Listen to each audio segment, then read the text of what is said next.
Create with Franz Sidney.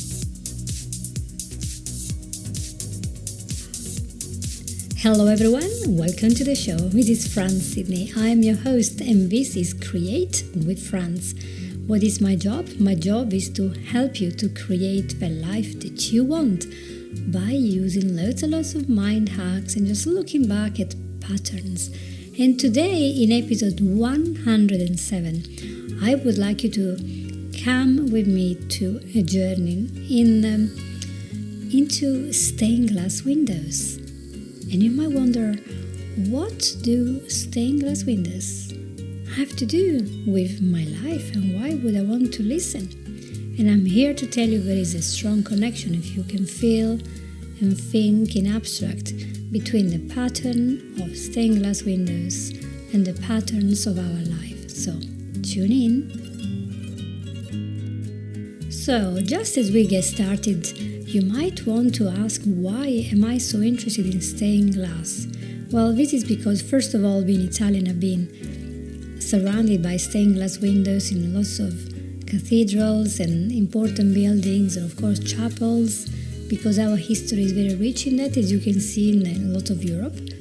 Also, when I lived in the Milan area, which was about 7 years, I used to study architecture and work in a stained glass studio, and I used to go to Milan every day for my Polytechnic of Design study when I was doing graphic design. And when I went there, sometimes in those warm summer days and very hot summer days, I would spend hours sitting in the Duomo in Milan, just sitting down there. It was very cold, so it was good to chill out, and it was good to look at these very vibrant contrast designs. And I would literally sit there for hours and look up and be just amazed. And I don't know, I developed a real big love for stained glass, and I was then working for 2 years as a stained glass designer with a local studio, and I learned all about how to design the project, how to put together the bits, and how they come out in the end. And this is exactly how I started to make this subconscious connection between stained glass and our life patterns. If you look at glass, it's made with sand, with recycled glass, with silica, but usually it's very abundant raw materials that on their own, they don't really have any specific beauty or value. They're found everywhere. And it's highly recyclable, right? But there is one interesting point about glass, that you can't do anything with glass until you have melted it, and you need 1500 degrees Celsius to melt the glass. That's a really high temperature, must be uncomfortable, but only then the glass becomes a liquid that you can pour into a shape, and then it can solidify into a rectangular thing that you can then cut using very big, nice blades. Most glass on its own is also quite fragile, so if it falls on the floor, it will crash into pieces. And so you want to keep it together, keep maybe a separate layer to reinforce this glass.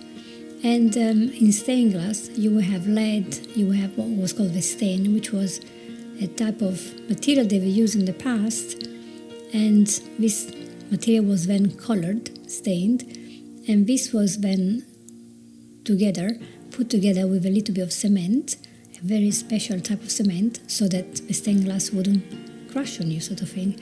And nowadays we still have very similar product going on now that people use to assemble these bits of glass. So on their own they cannot stand up, they need to be held together by this lead. You can actually buy the lead as a roll, and it says on the instruction booklet, do not touch the lead with your finger, with your skin, because it's actually poisonous. You should wear gloves. So when I was working in the studio, we had to wear gloves when we were handling that material. And surprisingly, this material that was so bad to touch was actually so good to hold together the glass. It's just so much about it that made me really reflect about life. Of course, most people are absolutely stunned when we see a finished piece of stained glass design. There will be a story there, the beginning, middle, and the end. There will be personages, But most of all, there will be vibrant colors. The light will be behind. You're going to be inside the building, so the building is going to look so dark compared to the light coming from outside. And there is the light behind the glass that's going to make it look even better, even more bright, vibrant and bright, yes. So when you look at that, it's striking. And then you would never believe how bad it looks in the beginning when it's not put together. It just looks like a completely different thing. When the artist has finished the design of a stained glass, he will make this design exactly the same size as a final design. So if it's 2 meters tall, that design will be 2 meters tall. If it's 20 meters tall, the design is going to be 20 meters tall. And the piece of glass will be drawn true to size. He will then have this design, black and white obviously, just the outside lines, and these lines will be all drawn really nicely on this humongous piece of paper, or joined with other piece of paper on a massive, large table. He will then pick up glass of the agreed color, and he will lay the glass in the appropriate place where it has to be, and he will start thinking, okay, I need this glass of this shape, so we'll put the transparent glass. He will draw the shape that he needs by looking at his design, and then with a really sharp tool and with a lot of dexterity, he will cut the glass to be exactly like the shape. And there are lots of tricks. You cannot cut certain shapes, and other shapes will just break. So you cannot assemble bits that look, for example, like an L shape. They will just break in the middle. So there are lots of things you cannot do. So initially, if you are standing in front of one of those tables, all you will see is a blank piece of paper with a very simple design. It doesn't look like anything at all. And you will look at this piece of glass, and lots of them, they are sitting together, so they look very dark.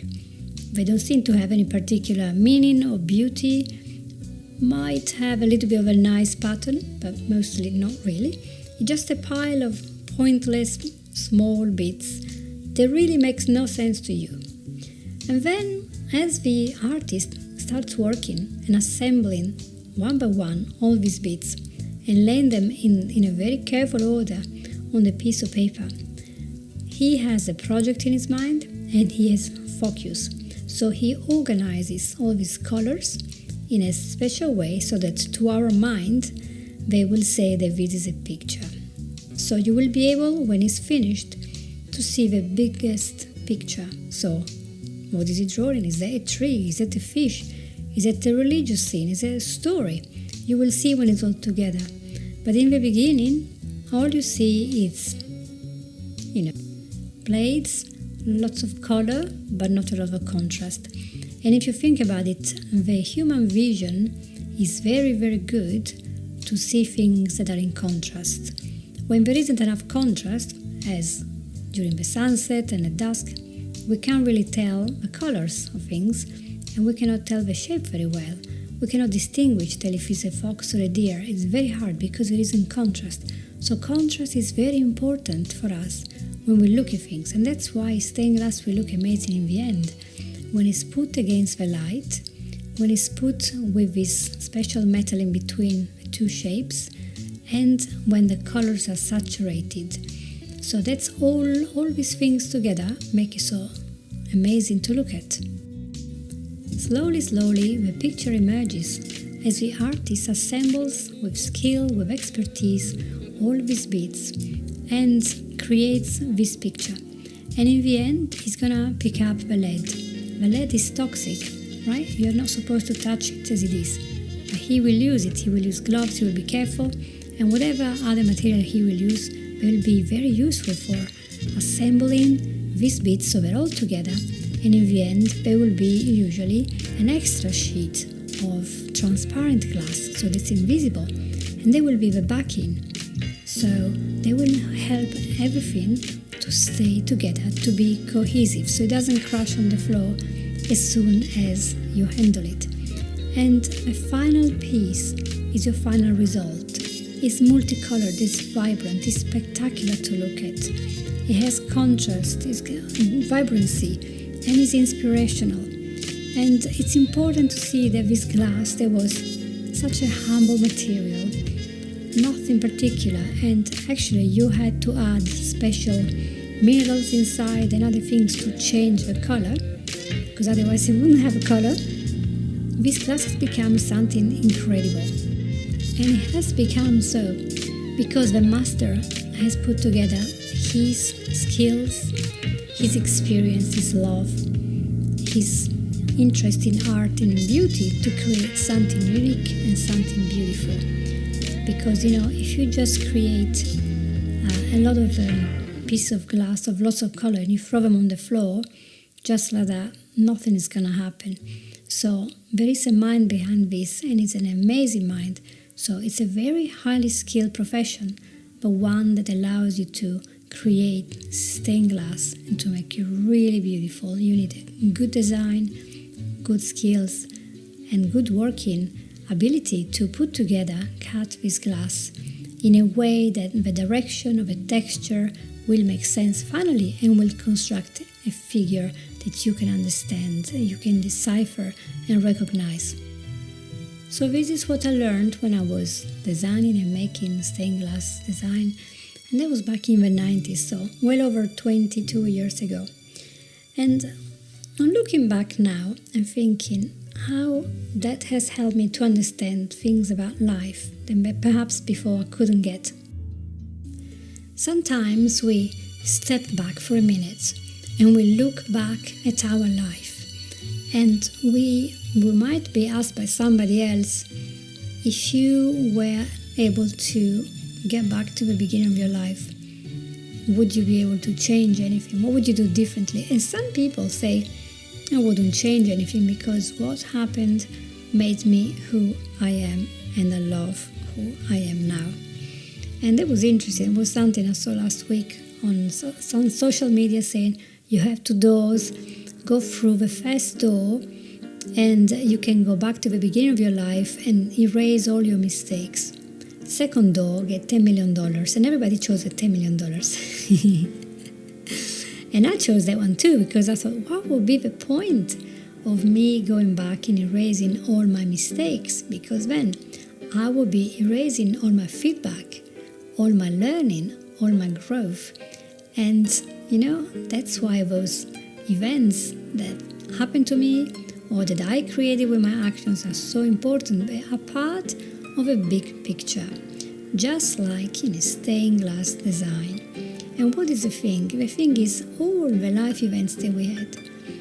In the beginning, they might look like a very unfortunate set of colorless piece of glass, sitting there on a cement floor in a stained glass design studio. They have no meaning, they're just sitting there with this large pin. And we think, what is going on with me? There is nothing good about me. Look at that, there's nothing. And we can put ourselves down and thinking that all these events that happen to us, the toxic relationship, the divorce, the miscarriages, growing with chronic disease, being abused by other people, never finding a good job, not being able to be very healthy, whatever the things were, not having good friends or being in a really, really poor area. It doesn't matter what it is. What is important is how you perceived your past. If your past is perceived by you as something really negative, really bad, that has to stay from in your past and is all grey, maybe step back for a minute and think, okay, that's done and it's in the past and I cannot change it. But when I look now at the design of my life, the new design that I'm putting together, what can I see? And maybe, just maybe, you may see that there isn't just the grey. There are periods in your life when you have a golden yellows, when you have some sparkly colors, some shimmering purples and some blues. They have some aquamarine. They have those small areas that were quite good. And when you put them all together, maybe all this darkness, with all these small glimpses of color in the middle, was a vase of flowers, a pot with magnificent flowers in the middle. And they shine precisely because they are against a dark background. Because, the contrast Because if I pick up a pot with pink flowers and I put that as a picture in front of a pink background, it's going to disappear. You cannot tell the difference because your mind, your brain, your eyes, they need contrast. They need a difference. But when you put these pink flowers against a very dark color with lots of shadows, they are emerging, they are bringing the light, and therefore they are stunning, they are brilliant, they are inspirational. So one quick exercise we can all do is to look back at our life with gratefulness, with wisdom, and say, okay, all the stuff that happened is behind me, but there are some glimpses of color here and there. There was a rainbow in the past, and I've forgotten about it because I was so obscured by all the bad stuff that was going on. And now if I look back and I'm grateful for the lessons that I had, I can see a little bit of shimmering light coming through. And now I'm in charge. As we grow up, we become more aware of how much we are in charge. We're less likely to be victim of society. We're more likely to start saying, actually, my life depends on me. My happiness relies on me. I have to create this happiness. It's not anybody else's job. It is mine. So I can go to this pile of colored stained glass beads and I can pick out the colors that I want to create the design that I want. And in the moment that we look at the next stage of our life, maybe we're already 30 years old, we've been through 3 wrong jobs, 2 wrong relationships, and we think it's over.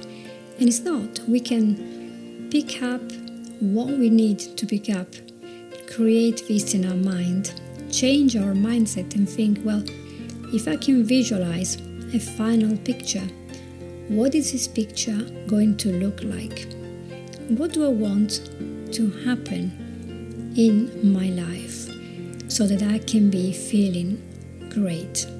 What has to happen? What do I have to do? So the big thing is not what other people have to do, it's what I have to do to find the happiness, to find the contentness, not the superficial happiness like eating a chocolate ice cream with a little bit of mint. I know, I love that. But after 5 minutes, I can't remember and I might want another one.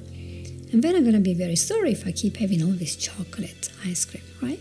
So there must be something more than physical sensations. It must be something deeper. Maybe our spiritual, our emotional happiness. Maybe having a nice chat with somebody that we can open up with. Something that good to be able to talk to somebody and just be close to them. That is human connection, and that is more valuable than any Lamborghini you can buy. Because it doesn't matter how much money you have put in your visual board or is your vision board, but money will not buy you friends, and it will not buy your health. So think carefully when you create your future. What is in your mind? And why do you want it? And if you do not want anything better and you're settled there, why are you settled? Is there a little bit of fear of the future? Is there fear of those dark colors that were still on the table and you didn't want to pick up? But it's those dark colors that add the contrast to those pink flowers on the pot of the table. So as we change our mindset, we visualize the final picture, a glorious image, bright against this dark background that is full of mistakes that everyone does and that we do, the adverse events of our life.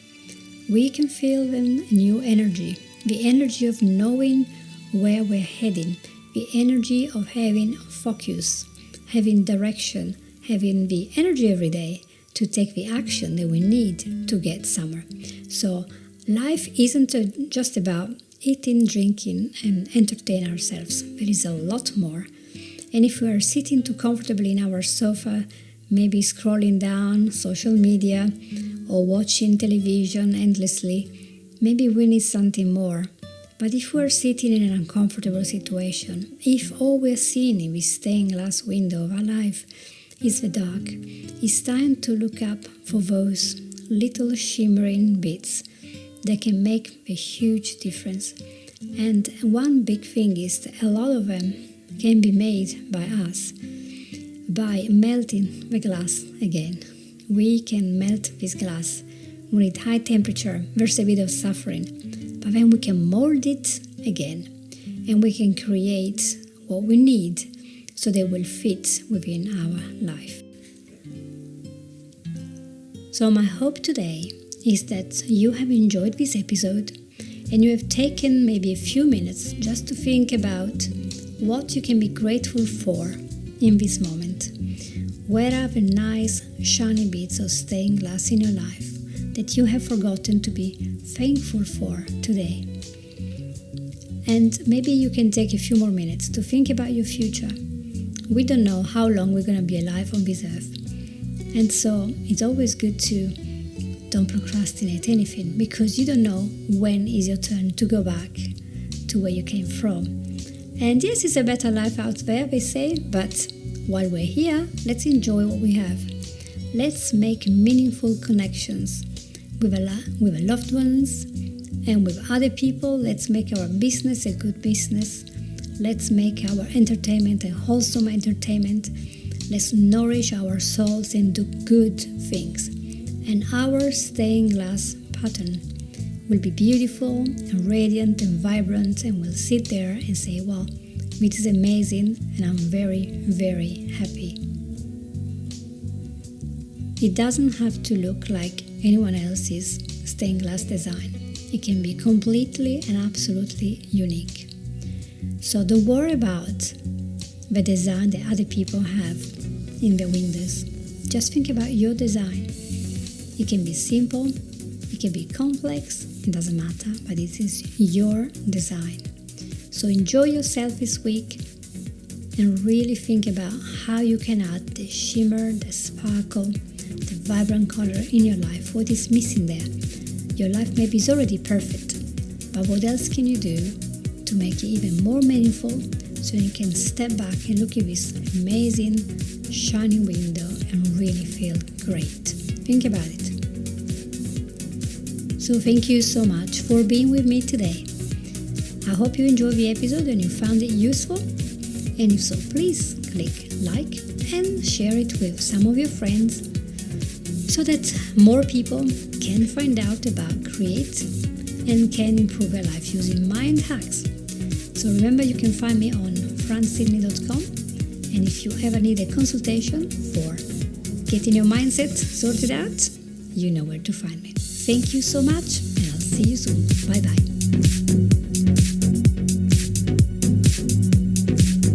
You've listened to Create.